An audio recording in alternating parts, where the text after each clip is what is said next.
योजना ये सरकार लागू नहीं कर पाई और अब एक संजीवनी योजना लाई है, लेकिन पूरा विश्वास है कि ये संजीवनी सरकार को नहीं दे पाएगी क्योंकि इनकी मंशा ठीक नहीं है, नीयत और नीति ठीक नहीं है।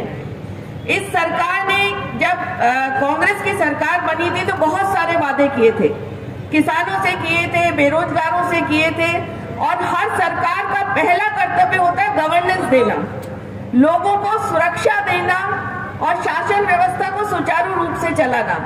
लेकिन बहुत दुख होता है कि राजस्थान में किसानों के साथ तो अन्याय हुआ ही है।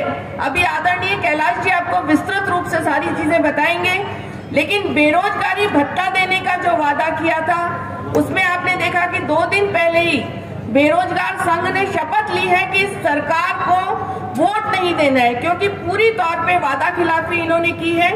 मैं महिला होने के नाते सबसे पहले महिलाओं की बात करना चाहूंगी कि इस सरकार के आने के बाद सबसे ज्यादा प्रताड़ित और सबसे ज्यादा दुखी हैं तो माताएं और बहनें हैं।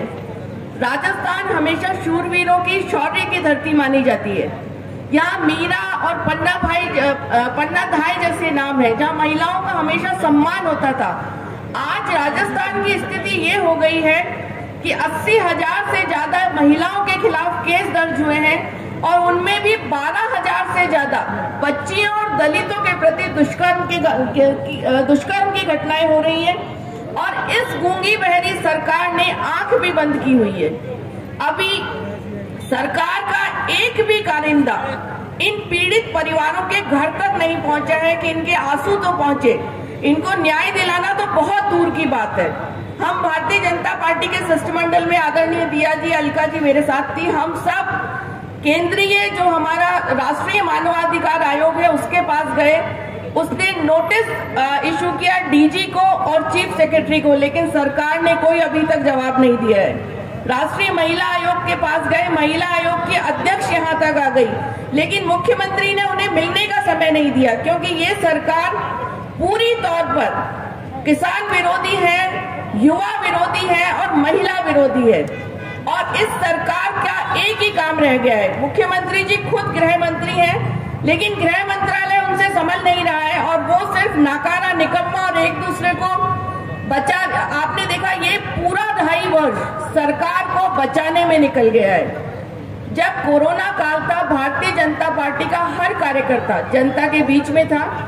माननीय मोदी जी ने आत्मनिर्भर भारत से पहले जो पैकेज दिया था प्रवासियों के लिए, प्रवासी ट्रेन भी चलाई थी।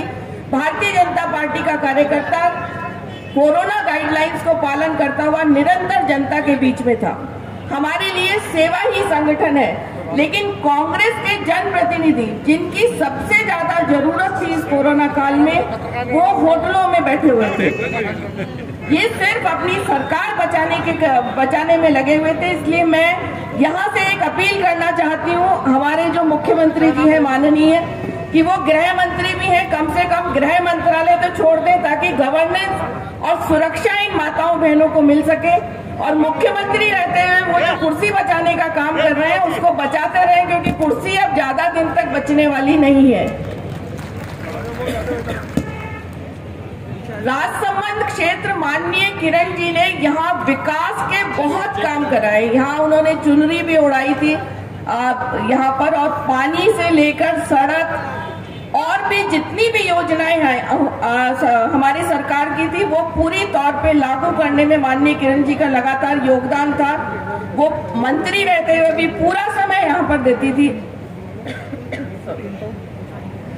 मैं आप सभी से अपील करना चाहती हूँ कि दीप्ति जो यहाँ से भारतीय जनता पार्टी की प्रत्याशी है उसको वोट दीजिए, क्योंकि उसको दिया गया वोट किरण जी को सच्ची श्रद्धांजलि होगी। और आप सभी से अपील करना चाहती हूँ कि ये सरकार जो किनारे पर बैठी हुई है, और बहुत संभव है, मुझे तो ये लगता है माननीय गुलाब जी भाई साहब यहाँ बैठे हुए हैं, मुझे पता नहीं बोलना चाहिए या नहीं, लेकिन मुझे लगता है कि ये सरकार अपने 5 वर्ष पूरे नहीं कर पाएगी। निश्चित रूप से इस सरकार को धक्का देने का काम अगर राजसमंद से चालू हो जाए तो आप सबको नमन है। आप लोगों के यहाँ बोलने का मौका मिला, बहुत बहुत धन्यवाद।